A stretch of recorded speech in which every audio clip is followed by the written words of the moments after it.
Hello all. If you're watching this video, you must have an interest in sensory integration in preterm infants, or you're an EBP class. My name is Nisha. And I'm Logan.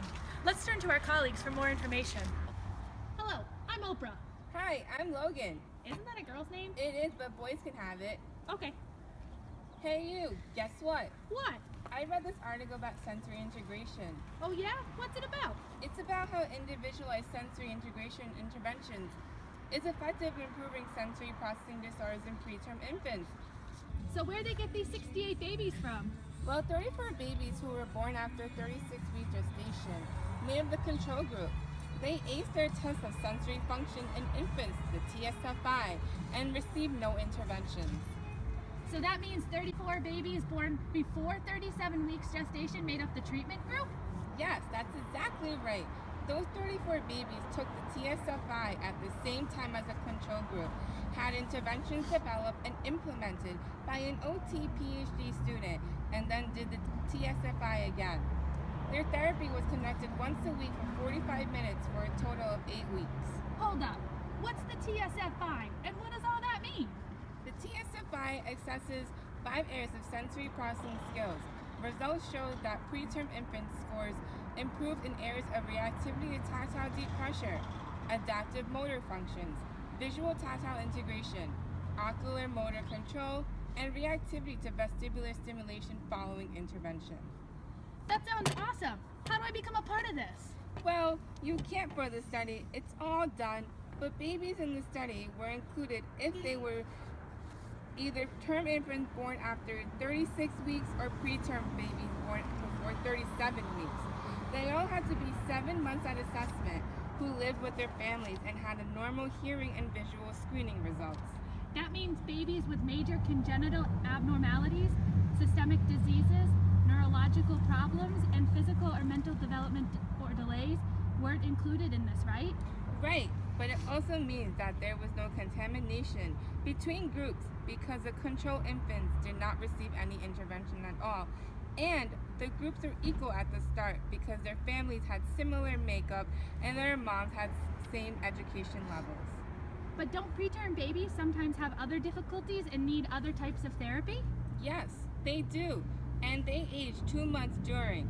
So we can't say that this intervention was the only reason their TSFI scores improved. That's so awesome! Yeah, it's got a lot of points, but it's not great as there were some limitations. Like what? Well, let me tell you.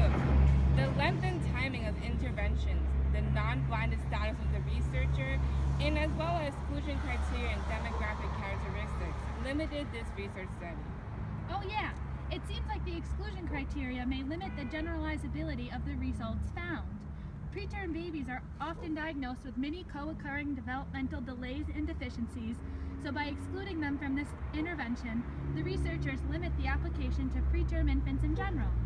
Yeah, families in the study were reported as being the same in maternal education levels, ages, and genders, so the limited variety of participants negatively impact results and their study's external validity and reliability.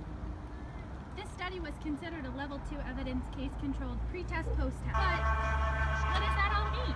Good thing you asked, Oprah. This study demonstrated that individualized sensory integration treatments could increase sensory processing skills and capabilities of infants born preterm who had a risk of sensory processing disorders. Results of the study indicates that premature infants can show earlier detectable symptoms of SPD, and that without specialized treatments, sensory deficiencies may persist. This study provides insight to therapists of infants who may be at risk for SPD and offers new evidence to support the use of customizing treatments to improve sensory performance. Wow, that sounds awesome! In addition, the findings prove that the study was generalizable to preterm infants because there was a significant improvement of using individualized sensory integration treatments for infants who are diagnosed with SPD. The study was statistically significant and adequately powered because the p-values were less than 0.05. More research is required to address additional aspects of preterm infants' births, including more serious cases of SPD, comorbidities with SPD, and the length of time intervention to be used. Thank you for listening, and be on the lookout for more caps like this one.